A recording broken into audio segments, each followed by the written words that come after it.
Hello, small group leader. Thank you for coming back for your second session of small group leader training. And last time we talked a lot about the mission and vision and direction, the overarching perspective and the whys behind small groups and why it's so important. Today, we're going to get really practical and we're going to talk more about how to build connection within your small group. That naturally overflows for many in groups.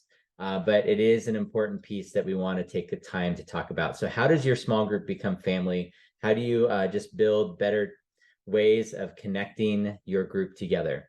So what we're going to do to start off is we're going to actually put ourselves in the shoes of somebody coming to visit your group. That's a great place to start. So here's what we're going to do. We're going to be on page 6. There's a lot of fill-ins this time, unlike last time.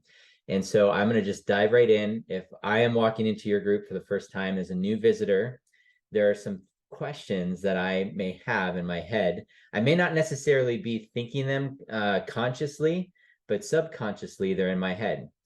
And studies show this time and time again. When people walk into a church, they are making decisions about whether they're going to come back before the service is even over. Or if you walk into a new restaurant, or any kind of environment, you notice things that first time you may not notice the second time. So here's the first fill in. When I come to your group, I'm asking the question, do I fit here? This is the question of acceptance. Do I fit here? This is the question of acceptance. The other thing is kind of related to that. Is there anybody else here like me, right? Are there other dads? Are there other men in the group? Are there other transplants or whatever your story is? You're looking for people that have similar shared experiences. Second fill in, and the next question people have, okay, maybe they're nice and they are accepting me here. Does anybody want to get to know me? And this is the question of friendship. It's great that they don't mind that I take space in their house or in their small group room when they meet, but do they really want to do they see me as a friend potential, right? Is this somebody that I could be friends with, or are the people in the group people that I could be friends with? Third thing people ask is, am I needed? And this is the question of value. It's great that you guys love me and I'm accepted here, but are you just content for me to take a seat in the small group and you feel great that you got 10 members because you've got all these seats filled up? Or am I really needed in the small group in some way? And this, I think, is where we start to trail off in our effectiveness at times. Yes, everybody is needed, and there are many ways that your group can contribute, your members.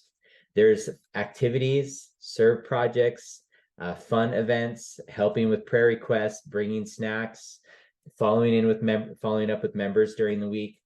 There are so many different things that a group leader does during the week that they don't necessarily have to do all themselves. So find a way to bring value to your group members and let them help you contribute to that night. You may notice that one of those people may actually want to help you lead the group sometime, and definitely bring that into the equation as well. But we will talk more about that at another time. All right, next question. Does this group help me? This is the question of benefit. This is one that we don't think too much about, I think. But do we use words like, hey, we are so glad that you are in our small group or you're visiting our small group tonight. This is what we're about, and this is what we think how the group will benefit you. We are a space where we can process and learn together more about God. We support one another. You'll be receiving prayer from this group, so on and so forth. Go down that list of different ways that you think that group will benefit them. And then next is the idea of what is required for being a part of this group. And this is the question of expectation. The question of expectation. Man, I can't tell you how many times expectation impacts the dynamics of a group, right? The first expectation for you to think through in your group ministry, maybe not the first, but it's very relevant, is what do we do about this thing? Is it okay when people are sharing prayer requests that somebody's responding to a text? Or, getting phone calls or whatever. What are those expectations in use of the phone? Hey, this is a phone-free space unless there's an emergency or a crisis, or you're hearing from a kid who's going to camp and you need to be available for that. or a deal might close at work. Yes, there's some exceptions, but let's not have this thing feed up all that space, right? Another example, that one that relates to my life, is kind of a pet peeve of mine, and I've just communicated it as an expectation. Look, I love that you're all in this group and we were having a lot of fun together, but if you miss a week, just let me know. That's all I ask. It's okay that you miss, but if I don't hear from you, that bothers me and it makes me feel like the group's not important and that we are not important to you. And so I would just rather not cross that bridge with you if possible. And in my years of leading groups, my group members have been very good at communicating with me when they can't come. Okay, so hopefully those things, as we put ourselves in the shoes of someone visiting our group, it'll help us build connection, to be thinking through those things. Next, and also very important, I want us to be thinking about, there's kind of two different types of groups that we tend to lead.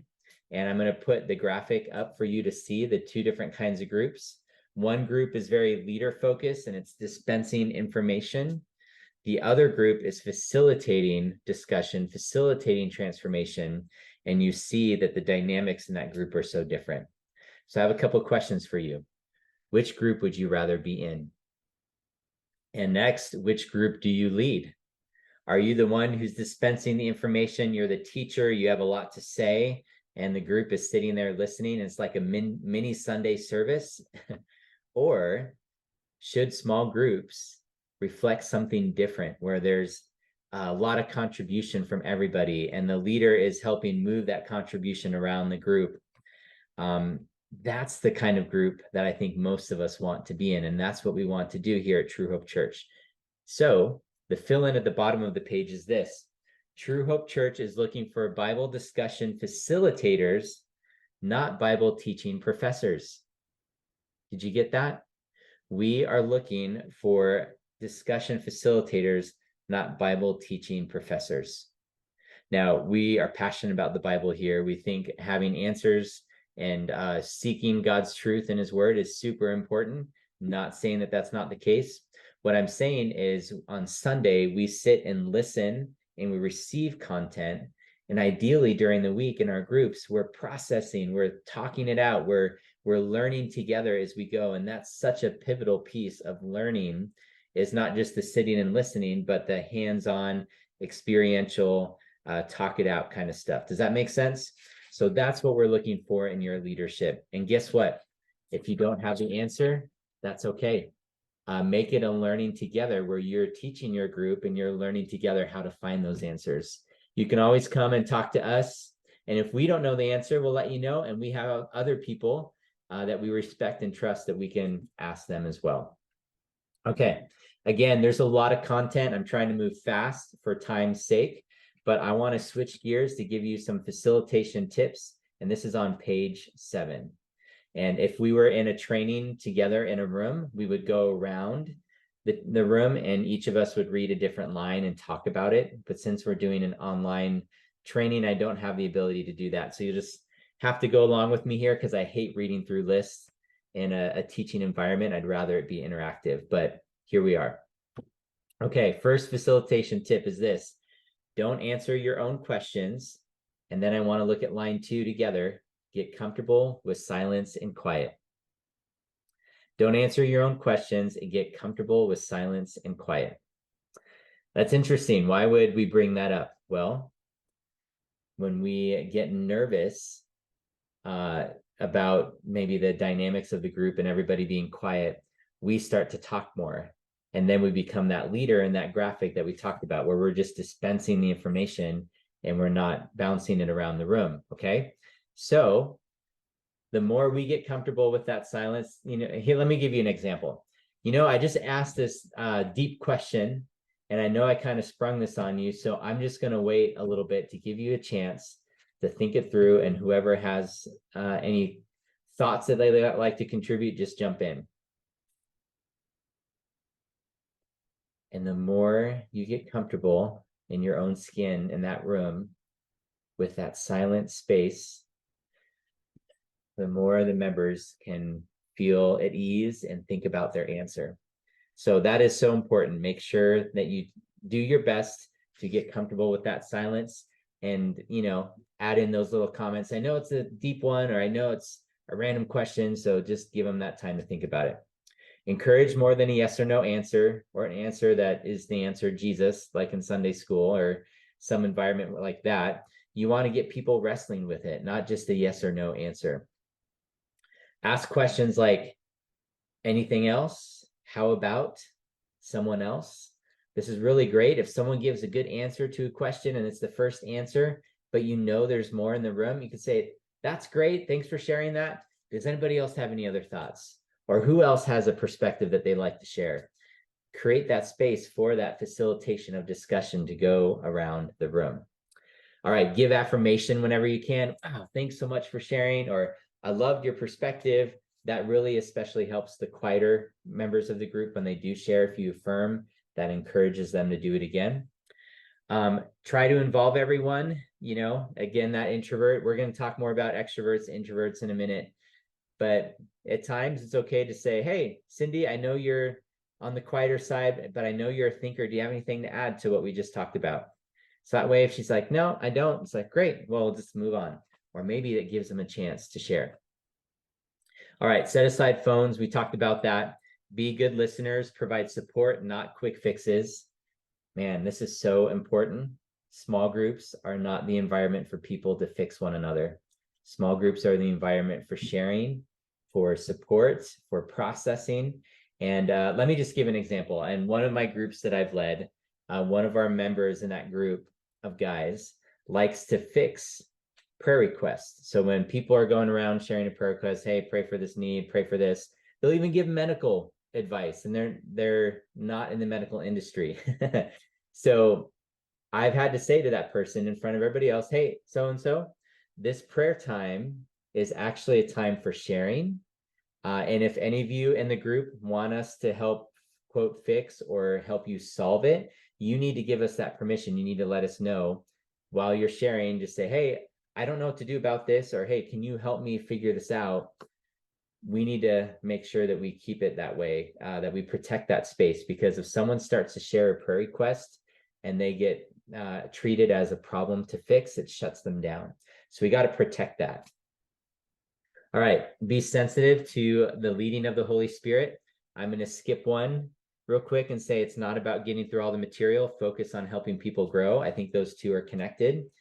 Man, we love getting through content and we love completing something because it makes us feel like we achieved something or we feel better.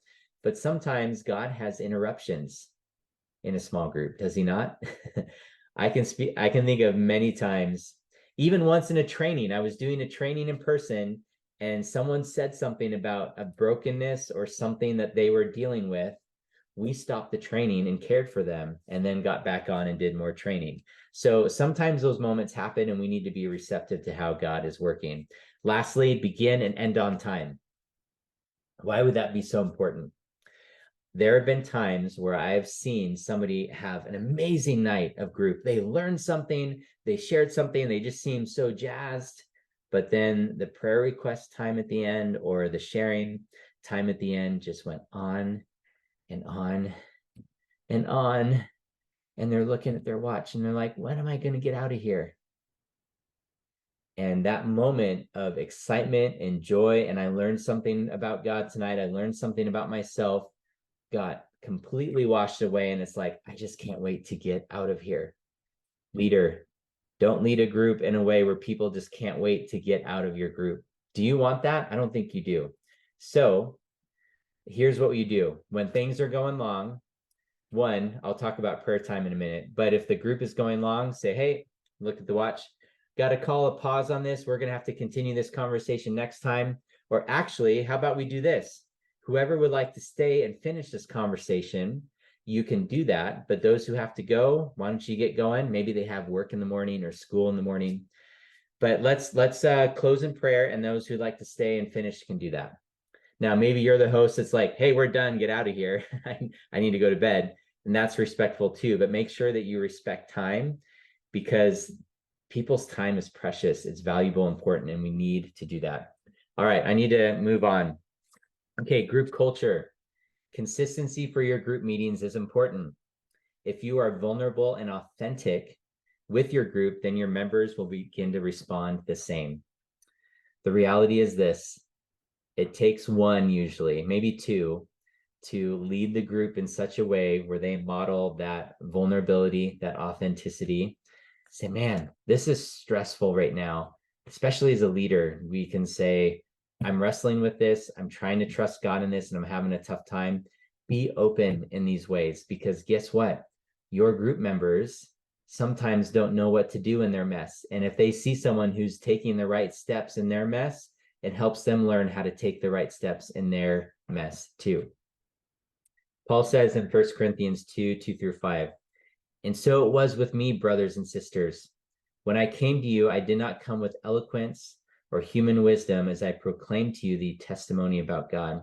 For I resolved to know nothing while I was with you except Jesus Christ and him crucified. I came to you in weakness, with great fear and trembling. My message and my preaching were not with wise and persuasive words, but with a demonstration of the Spirit's power, so that your faith may not rest on human wisdom, but on God's power. And that's my prayer for us as leaders, that we would model that with our group members, to rely on God's power, not our own strength and our struggles, right? That is a huge and valuable lesson for group members. Okay, next fill in. Find ways during every season to connect as a group outside of your normal meeting schedule. I have a lot I could say about this. I've said this to many of you before. And if you're new coming through, you'll hear it from me at some point, or hear it from our groups team at some point. But the idea is this: God created us for community in every season, not just spring and fall, but he created us for community throughout the whole year. Now, I believe that looks different in the summer. Your small group may not meet as regularly in the summer, but I want to encourage you to stay connected and to be family together, to be the community that God created you to be in the summer months. Twofold. One, for all of you who are single, or you have single members in your small group, the church many times has fallen short on caring for our single members of our church who are called to singleness or are in a season of singleness. They lose their family in the summer, and let's not do that to them. Secondly, have fun. Summer is fun. I'm going to throw some pictures in here for you to see some of the activities that I've done in the summer with my groups. Cornhole, camping in the backyard. Let's see what else. Frisbee golf, riding the green belt. I mean, these are all fun things that I've done with my group where we catch up and we have a great time together. So find ways to do that. I have to get off my high horse again on that, but it's just something I'm so passionate about. All right, let's go to page 8. Your group becomes family when you are there for each other during tough times. Here's the tip. When one of your members calls you because their spouse died, or their kid is in an accident, or they lost their job, or whatever activity is going on, you get to be there with them during that time. That is sacred space, my friend. Sacred space. And don't focus on what you need to say or what you need to do. Just be there with them. That's what they need more than anything else. Let us as a church staff come alongside of you to help you carry them with the what to says and what's to do's. But more than anything else, being there with them. I can think of a few specific times where church family members in our church have lost a kid unexpectedly, an adult son who died unexpectedly, a gal who lost her husband unexpectedly, and other situations too. But when I showed up for those two situations, you know who was there? Their small group members. Some of them were there with them before I even got there. That is the value of small group life. So, dealing with the talker, I want to go back and reference the appendix at the back of your training material. The appendix has some values for your group. I think we talked about that a minute ago. You know, we're going to value confidentiality, you know, letting everybody share, all these different things. That is a standard that you can then apply to your group when needed as time goes on. But before you get to that, start with these simple tools of correcting and guiding the conversation, okay? So when that talker keeps talking and talking and talking, and it's hard to interject, you might say, oh, pardon me real quick. I'm sorry to interrupt, but I want to make sure that we get back to our point of what we're talking about. I would love to hear about your grandmother more later, or I'd love to hear about this job situation more. Maybe, excuse me, you and I can talk more after about that situation, but I want to make sure we get back to the study. Or saying something like, thanks for sharing about that. Let's hear from somebody else. It's okay to play referee a little bit. And that's something you can grow in, and definitely do that. Let's say that they are not doing a good job of responding to that critique and correction in the group, and they just kind of push those boundaries away and just continue to dominate. The next step would be to sit down with them personally and say, hey, I wanted to talk to you about group. You are extremely passionate. You have a lot of ideas and a lot of things to share. And I appreciate you helping get conversations started all the time. But what I'm noticing is that your passions are starting to push others out from sharing. And I would love your help to help me get people sharing. So can you work, and I'm going to continue to try to help you with this, but can you work on not sharing as much so that I can get other members sharing too? And if they don't respond to that, come and talk to me. That's where I'm going to get involved at that point. But those things will help you. Okay. I hope that is clear, and you'll see some notes in your training material about that. Also, the quiet member. I want to encourage you on a couple things. Give them time to build that trust with the group. Get to know them outside of the group. Take them to coffee, or if it's opposite gender, have your spouse or bring someone else with you in the group to sit down with them for coffee and just say, hey, I want to hear more of your story. Like, tell me how you found your way to Idaho or True Oak Church or whatever thing. Get to know them, build that rapport outside of group. Occasionally ask them if they have anything to share.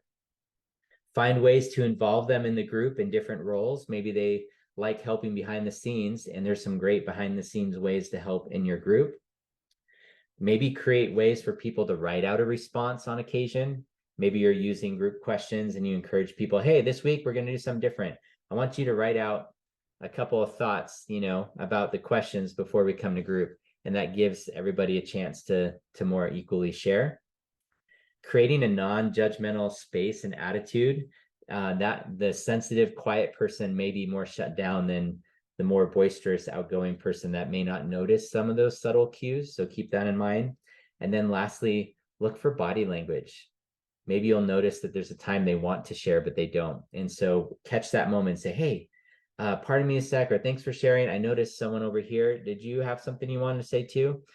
Give those moments an opportunity. Okay. Can I talk about politics real quick, please? Real quick. Politics is going to come up in your group. You need to play referee here and say, look, we're starting to dive into politics. I'm passionate about politics as everybody else is, or, it's something we need to be involved in as believers, to be involved civically. But this space is more for spiritual conversations. If you guys want to continue this topic later, you can. Or you say, hey, we're going to create some space for this conversation because it's relevant to what's going on. Maybe there's another national crisis or something that's going on that people have different opinions on. But we're going to start with respect. We are brothers and sisters in Christ. Play the referee and say this as well. We are not going to let our passions become daggers in this group. We are not going to let our passions become daggers in this group. Okay? So I'm going to interrupt and interject if I feel like that's taking place in our time of conversation. And it's important that both sides of the coin get respected and shared in our group. Does that make sense? So those are some things that to equip you. Sorry I took longer, but I hope this is helpful, that these are all things that will help you lead your small group. Okay. Lastly, answer some questions there. What stood out to you? What was most meaningful? What questions do you still have? And man, I'm so excited to continue going on this journey with you. Next time, we are going to talk about commitments, how to increase the spiritual commitments and growth in your small group. And I promise it'll be a little shorter than this one was. Love you. Have a good one. Bye.